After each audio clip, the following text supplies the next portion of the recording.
बिस्मिल्लाहिर्रहमानिर्रहीम। अस्सलाम वालेकुम नाज़रीन, आप यूट्यूब चैनल देख रहे हैं। मैं इमरान ख़ान हूँ। ज़िमनी इंतखाबात से आहिस्ता आहिस्ता सब भागते भागते अब पीपल्स पार्टी भी भाग गई है। पहले PMLN ने फ़ैसला किया था कि वो ज़िमनी इंतखाबात लड़ लेंगे, लेकिन मैंने आपको बताया था कि उनके उम्मीदवारों ने अपनी पार्टी को ये बताया कि इस वक्त इलेक्शन जीतने की पोजीशन में वो नहीं है और इमरान ख़ान की पार्टी को वो ज़िमनी इंतखाबात में शिकस्त नहीं दे सकते। दूसरी बात यह है कि इतनी थोड़े से अरसे के लिए कोई भी इलेक्शन के अंदर पैसा लगाना नहीं चाहता। जब जीतने की उम्मीद भी ना हो और आप एक दिन के लिए भी MNA ना बन पा रहे हों तो फिर पैसा लगाने का क्या फ़ायदा। तो इसलिए PMLN भी भाग गई, फजलुर रहमान साहब की पार्टी भी भाग गई। सारी पॉलिटिकल पार्टीज़ ने कहा कि हम ज़िमनी इंतखाबात में नहीं जा रहे PTI के ख़िलाफ़। और अब फाइनली पाकिस्तान पीपल्स पार्टी ने भी कहा कि वो ज़िमनी इंतखाबात को नहीं लड़ेंगे। इससे पहले पीपल्स पार्टी जो है वो ज़िमनी इंतखाबात लड़ने की बात कर रही थी, लेकिन अब वो भी इसका बाइकआउट करने जा रहे हैं। एक्चुअली ये कोई बाइकआउट नहीं है, पोजीशन ये है कि इलेक्शन के अंदर जाने की हिम्मत नहीं हो रही। उम्मीदवार पैसा खर्च करने को तैयार नहीं है और हारे हुए इलेक्शंस में धांधली एक लेवल तक ही की जा सकती है और अगर कोई धांधली की गई तो रोला भी पाकिस्तान में पड़ेगा और इस वक्त इन चीज़ों के लिए ये हुकूमत मुतहम्मिल नहीं हो सकती। भारत इमरान खान साहब के लोगों को निकाला है, हो सकता है वो इलेक्शन जीत के वापस फिर आ जाएं और आने के बाद वो अपोजिशन लीडर अपना बनाए। लेकिन ये ज़िमनी इंतखाबात मुझे होते हुए भी मुश्किल से दिखाई दे रहे हैं। जब सारे स्टेक होल्डर इसके अंदर नहीं है, सिर्फ PTI है, तो फिर तो सिर्फ अनाउंसमेंट ही कर देंगे वो जीत रहे हैं और अगर इलेक्शन होने हैं तो उन्होंने फिर सारी सीटें जीत जानी है अगर ये लोग मैदान में नहीं हैं तो। अब सिचुएशन किस रुख बैठती है ये आने वाले वक्त में पता चलेगा। फवाद चौधरी साहब ने एक बात की, उन्होंने कहा आईने पाकिस्तान को रद्दी की किताब की तरह समझा जा रहा है। और उन्होंने एक और बात भी की है, ट्वीट के अंदर मैंने इस खबर को पढ़ा है। फवाद चौधरी साहब ने यह कहा है कि जो कुछ पाकिस्तान में आइन के साथ किया जा रहा है, अगर आइन ना रहा तो फिर कुछ भी नहीं रहेगा और फिर ये गवर्नर्स भी सदर को हम लिखेंगे और उन्हें कहेंगे कि गवर्नर्स को भी हटा दिया जाए क्योंकि गवर्नर्स अपना आइनी रोल प्ले नहीं कर रहे। और फवाद चौधरी ने कहा कि हस्बे तवक्को इलेक्शन कमीशन और गवर्नर के इजलास में सिर्फ वक्त ज़ाया किया गया है। उन्होंने मज़ीद लिखा कि पाकिस्तान के आइन और हाई कोर्ट के अहकामात को मजाक बना दिया गया है, आइन को रद्दी की किताब की तरह लिया जा रहा है, अवाम की राय को कोई हैसियत नहीं दी जा रही, ना उसको कोई औकात आइन की दी जा रही है। तो ये रही पाकिस्तान की सूरत हाल और एक पाकिस्तान इस तरह से लग रहा है कि एक बनाना रिपब्लिक की तरह चलाया जा रहा है। दूसरी जानिब जो लाहौर हाई कोर्ट ने हुक्म जारी किया था कि इलेक्शन कमीशन गवर्नर से मुशावरत के बाद फौरी तौर पे इंतखाबात की तारीख अनाउंस करे और 90 दिन के अंदर इंतखाबात होने चाहिए, जो आईनी तरीक़ाकार है। इस पे पंजाब में इंतखाबात की तारीख ना देने पर, क्योंकि अब इसमें भी कुछ दिन गुजर चुके हैं, चंद दिन गुजरने के बाद आज मंडे को जब दोबारा तारीख नहीं दी गई तो फिर तौहीन अदालत की एक दरख्वास्त कल मंडे को, परसों मंडे को जो है वो दायर की गई थी, वो समाअत के लिए मुकर्रर हो गई है। खबर यह है कि, और ये एक्सप्रेस न्यूज़ के मुताबिक, अदालती अहकामात के बावजूद पंजाब में इलेक्शन की तारीख ना देने के मामले पर इलेक्शन कमीशन और गवर्नर पंजाब के खिलाफ तौहीन अदालत की दरख्वास्त समाअत के लिए मुकर्रर कर ली गई है, जिस पर लाहौर हाई कोर्ट के जस्टिस जवाद हसन शहरी मुनीर अहमद की दरख्वास्त पर आज समाअत करेंगे। यानी अब समाअत होगी और इस मामले पे होगी कि अदालत ने एक हुक्म दिया और उस हुक्म के ऊपर अमल दरामद नहीं किया गया, तो ये तौहीन अदालत की एक कार्रवाई हो सकती है इलेक्शन कमीशन के खिलाफ। मेरे ख्याल में जिस तरह का इलेक्शन कमीशन है ना, उससे जान भी शायद ऐसे ही छूटेगी। ये ऐसे ही कोई आईनी और कानूनी गलती करेंगे और उसका खुमियाजा भुगतते हुए अपने ऊपर मुकदमे करवा लेंगे और फिर ये मंजर से गायब हो जाएंगे और शायद फिर बाद में कोई न्यूट्रल आदमी आ जाए, कोई बेहतर आदमी आ जाए जो आकर इंतखाबात जो है वो साफ और शफाफ करवा सके। बहरहाल दरख्वास्त में मौक़िफ़ इख्तियार किया गया है कि अदालत ने इलेक्शन कमीशन को गवर्नर से मुशावरत के बाद इलेक्शन की तारीख देने का हुक्म दिया। अदालती अहकामात के बावजूद इलेक्शन कमीशन ने इलेक्शन की तारीख नहीं दी है, लिहाजा जो है वो तौहीन अदालत की कार्रवाई की जाए। बहरहाल अब ये मामला अदालत में है, देखते हैं इसके अंदर आज से क्या होता है। पाकिस्तान तहरीक इंसाफ के रहनुमाओं को जो गिरफ्तार किया जा रहा है, एक को पकड़ते हैं, एक को छोड़ते हैं, एक को पकड़ते हैं, एक को छोड़ते हैं, और वो सिर्फ इसलिए कि लोगों की तवज्जो इस तरफ लगी रहे, बजाय इसके कि लोग तवज्जो दें असल इश्यूज़ की तरफ। इन गिरफ्तारियों पे कोई आदमी बोलने पे गिरफ्तार हो रहा है, उसने ये क्यों कह दिया गिरफ्तार कर लो, उसने ये बात क्यों की उसको पकड़ के अंदर कर दो। हालांकि बहुत सारे लोग ऐसे हैं जिनका ताल्लुक PDM की जमातों से है, बहुत सारे हमारे दानिश्वर ऐसे हैं जिनका ताल्लुक, बहुत सारे सहाफ़ी हैं जिनका ताल्लुक PDM के साथ है। वो बहुत ज़्यादा अजीब अजीब बातें करते हैं, लेकिन उनमें से किसी की गिरफ्तारी नहीं होती। वजह यह है कि उनकी गिरफ्तारी के ऊपर वो वाला रोला नहीं बनेगा। बातें तो वो बड़ी खौफनाक कर रहे हैं, लेकिन उनकी बातों को कोई सीरियस ले नहीं रहा। और दूसरी जानिब जो लोग जिनकी बात को सीरियस लिया जाता है, उनके ऊपर जो है वो एक्शन हो रहा है, बार बार हो रहा है, और वो इसलिए हो रहा है ताकि लोगों की तवज्जो बटाई जा सके। पाकिस्तान तहरीक इंसाफ के रहनुमाओं की गिरफ्तारियों और मुकदमात के खिलाफ अमेरिका में ओवरसीज़ पाकिस्तानी जो है वो सरापा एहतजाज हैं। ये तस्वीर और मनाजिर अगर आप देखें तो ये टेक्सास से मनाजिर है। ओवरसीज़ पाकिस्तानियों ने पीटीआई रहनुमाओं की गिरफ्तारियों और मुकदमात के खिलाफ एक बड़ा एहतजाजी मुजाहरा किया है और कहा हम तहरीक इंसाफ के साथ हैं। और पीटीआई रहनुमाओं की गिरफ्तारियों और मुकदमात के खिलाफ ये एक बड़ा एहतजाज था। रियासत टेक्सास के शहर ऑस्टिन में एहतजाजी मुजाहरा किया गया और बहुत सारे लोगों ने कहा कि हुकूमत इलेक्शन से फरार का रास्ता ढूंढ रही है और पीटीआई रहनुमाओं की गिरफ्तारी और मुकदमात किसी सूरत कबूल नहीं किए जाएंगे। ये इंसानी हुकूक की खिलाफ वर्जी है और ओवरसीज़ पाकिस्तानी पाकिस्तान तहरीक इंसाफ का साथ देंगे। गिरफ्तारियों का सिलसिला फौरी तौर पर बंद किया जाए, मुल्क में आम इंतखाबात करवाए जाएँ ताकि बेचैनी और मुल्क के अंदर जो अदम इस्तेहकाम है वो ख़त्म हो जाए। उधर पेशावर हाई कोर्ट के अंदर भी ये मामला गया इलेक्शन का, वहाँ पे भी नोटिस जारी कर दिए गए हैं। अब देखना यह है कि Peshawar high court Lahore high court की तरह अगर आईनी तौर पे जो इलेक्शन 90 दिन के अंदर होता है वही हुक्म जारी करती है, तो फिर खैबर पख्तूनख्वा के गवर्नर और इलेक्शन कमीशन का वहाँ पर रद्द-ए-अमल क्या होता है। अदालतें तो वही कहेंगी जो आइन और कानून के मुताबिक है, और जब आइन और कानून के मुताबिक फैसला होगा, क्योंकि मुल्क के अंदर कोई जंग तो लगी नहीं हुई खुदा न खास्ता, कोई खाना जंगी भी नहीं हो रही, कोई इस तरह के खौफनाक वाक़यात भी नहीं हो रहे, और अगर पैसे नहीं हैं तो पैसे शाहिद खाकान अब्बासी साहब ने कहा कि उधार पैसे पकड़ के इलेक्शन करवाएं, लेकिन इलेक्शन करवाएं, जमहूरी सिलसिला ना रोकें, आइन को पामाल ना करें, और होना भी यही चाहिए। अब इलेक्शन से भाग क्यों रहे हैं इसके ऊपर बाद में बात करते हैं, लेकिन एक दरखास्त और दायर हुई है और ये लाहौर हाई कोर्ट के अंदर दायर हुई है। अगेन अजहर सिद्दीक साहब ने ये दरखास्त दायर की और अजहर सिद्दीक साहब मुसीबत बने हुए हैं पूरी की पूरी पीडीएम की हुकूमत के लिए और जमातों के लिए, क्योंकि हर कानूनी नुक्ता ऐसा लगता है कि अजहर सिद्दीक साहब की काले कोट में से निकल कर आता है, उसकी जेब में से निकलता है। यानी इससे पहले जो अहकामात लिए इंतखाबात करवाने के, वहाँ अजहर सिद्दीक, उससे पहले बेशतर केसेस के अंदर अजहर सिद्दीक, और अब ये जो मामला है कि तौहीन अदालत की दरखास्त, वो फिर अजहर सिद्दीक, और अब ये लाहौर हाई कोर्ट में सदर पाकिस्तान को इलेक्शन करवाने का हुक्म देने की दरखास्त दायर कर दी गई है। आपको याद है जब हलफ लेने के लिए गवर्नर बात नहीं सुन रहे थे तो सदर पाकिस्तान से हलफ दिलवा दिया गया था, आपको याद होगा।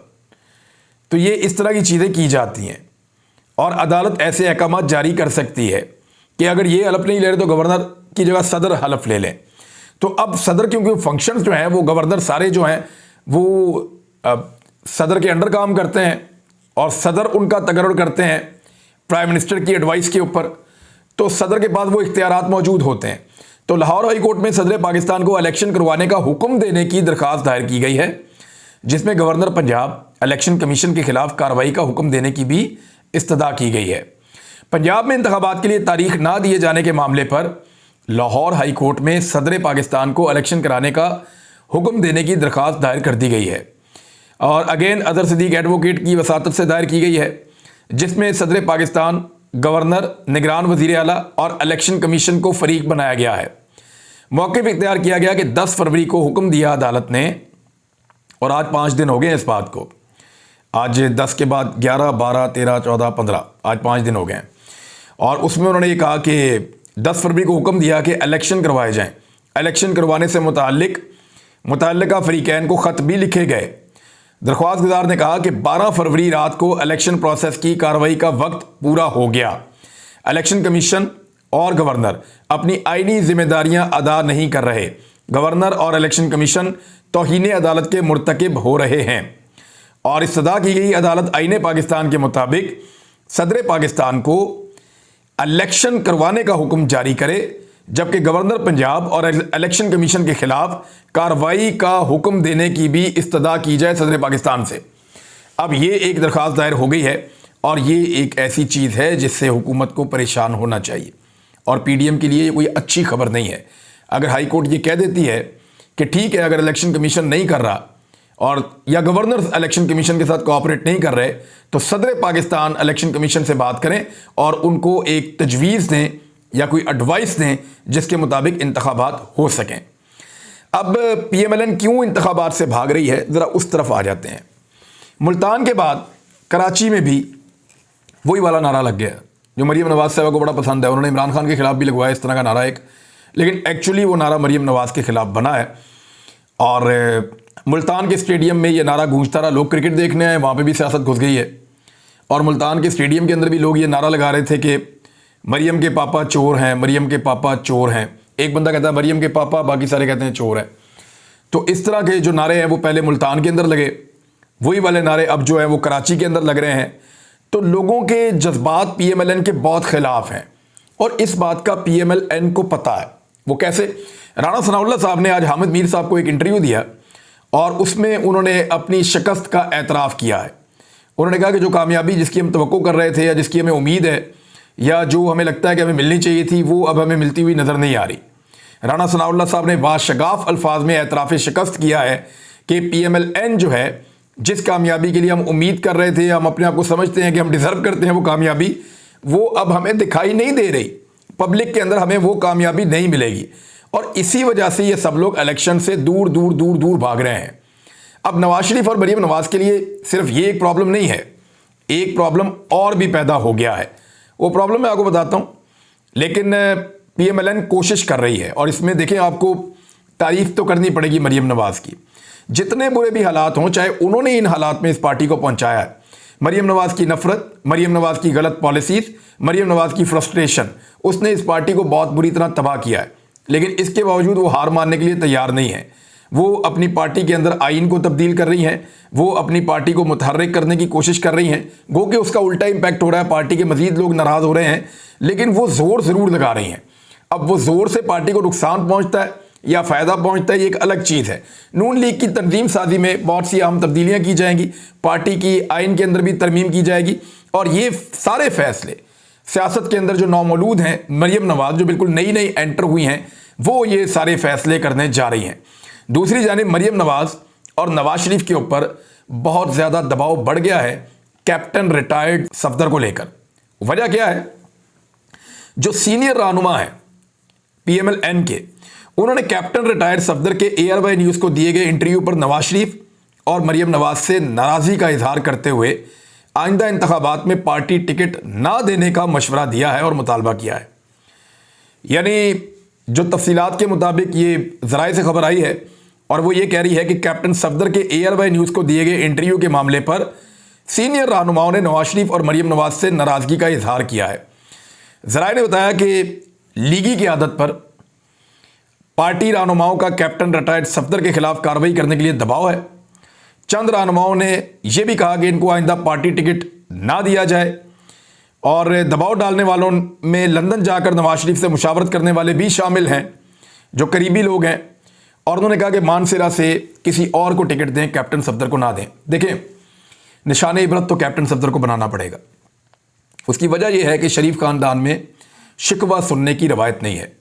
शरीफ खानदान किसी और को बोलने नहीं देता। शरीफ खानदान की यह रवायत है कि हमारे सामने सवाल ना उठाया जाए। एक डिक्टेटरशिप है। कैप्टन सफदर ने लोगों को कहा कि सवाल उठाओ, तुम गुलाम तो नहीं हो। कैप्टन सफदर ने लोगों को कहा कि एक टिकट के लिए तुम बावले हुए जा रहे हो, तुम टिकट को छोड़ो, अपनी इज्जत और अपना एहतराम देखो, सवाल पूछो, हमारा नज़रिया दफन हो गया है। और उन्होंने गैरत दिलाने की कोशिश की PMLN के लोगों को। तो गैरत जो है वो पसंद नहीं है PMLN के लोगों को। आप गौर करें तो वो अमेरिका के सामने किस तरह जाते हैं, यूरोपियंस के सामने कैसे जाते हैं, वो ग़ुलामी पसंद करते हैं, ताकतवर के सामने सर झुकाते हैं, बूट पॉलिश बहुत अच्छे करते हैं और कमज़ोर को वो हमेशा गले से पकड़ते हैं। तो इसी तरह वो अपने लोगों को दबाकर रखते हैं, उनको सवाल करने की इजाज़त नहीं देते। जैसे उनमें खुद सवाल करने की अहलियत नहीं है, ताकतवर से वो पूछ नहीं सकते, कमज़ोर को वो सवाल करने नहीं देते। तो अब कैप्टन सफदर ने ये एक बुनियाद रखी है। तो कैप्टन सफदर को अगर उन्होंने टिकट दिया तो फिर बाकी लोग भी इस तरह के सवालात पूछेंगे और वो कहेंगे हमें भी टिकट दो। तो शायद कैप्टन सफदर को इस मरतबा टिकट ना मिले या उनके लिए मुश्किलात बढ़ जाएं। दूसरी जानिब फवाद चौधरी साहब ने यह कहा है कि हमारी जेल भरो तहरीक वो इस जगह तक पहुंच गई है और हमारी तैयारी इस लेवल की है कि अब हमें सिर्फ 24 घंटे का नोटिस चाहिए। यानी अगर इमरान खान साहब हमें अभी कहेंगे तो हम 24 घंटे के अंदर अंदर जेल भरो तहरीक शुरू कर सकते हैं। और यह चीज़ उतनी आसान नहीं होगी, ख़ासतौर पे उस वक्त जब हुकूमत एक मिनी बजट लाने जा रही है। सदर पाकिस्तान ने मिनी बजट के बारे में एक बात की है। उन्होंने कहा कि IMF शराइत पर जारी होने वाले मालियाती ऑर्डिनेंस को फौरी तौर पर उन्होंने मंजूर करने से इनकार कर दिया है। उन्होंने कहा IMF की शराइत जो हैं, अब वो चाहते हैं कि एक ऑर्डिनेंस आ जाए और सदर उसको मंजूर कर लें, तो सदर पाकिस्तान ने उस पर इनकार कर दिया कि फौरी तौर पे नहीं हो सकता। हालांकि इसहाक डार उनको जाकर मिले भी हैं। ये एक्चुअली कर क्या रहे हैं? IMF की मुश्किल शराइत पे सदर पाकिस्तान से ऑर्डिनेंस करवाना चाहते हैं और फिर मलबा डाल देंगे। देखें तो आरफ अलवी PTI के थे, उन्होंने ये किया है, तो आप समझे ना, ये हमारे साथ शामिल थे। तो वो उसको कहते हैं शरीके जुर्म करना चाहते हैं पाकिस्तान तरीके इंसाफ को भी। तो आरफ अलवी साहब ने कहा कि नहीं, एकदम मैं नहीं कर सकता, और उन्होंने फौरन करने से इनकार कर दिया है, जिस पे हुकूमत ने मिनी बजट ऑर्डिनेंस के जरिए ना लाने का फैसला कर लिया है। और अब ज़िमनी फाइनेंस बिल कौमी असम्बली और सेनेट का इजलास बुलाकर मंजूरी के लिए पेश किया जाएगा। यानी अब गुनाह के अंदर सदर पाकिस्तान शामिल हो या ना हो, हुकूमत और उसके तमाम इत्तेहादी शामिल होने जा रहे हैं।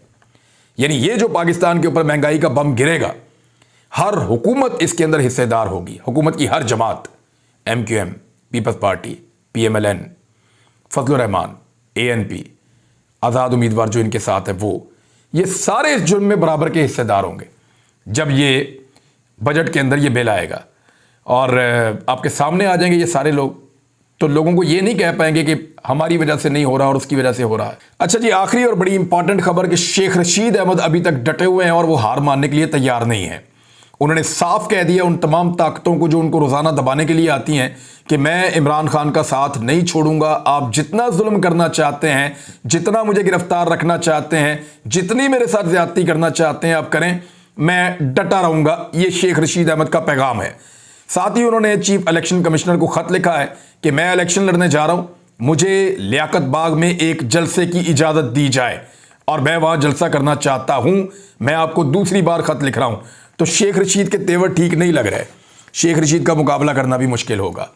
और शेख रशीद ने भी अपने आप को उसी तरह मजबूत अब तक साबित किया है जिस तरह आदम सवाती ने किया था।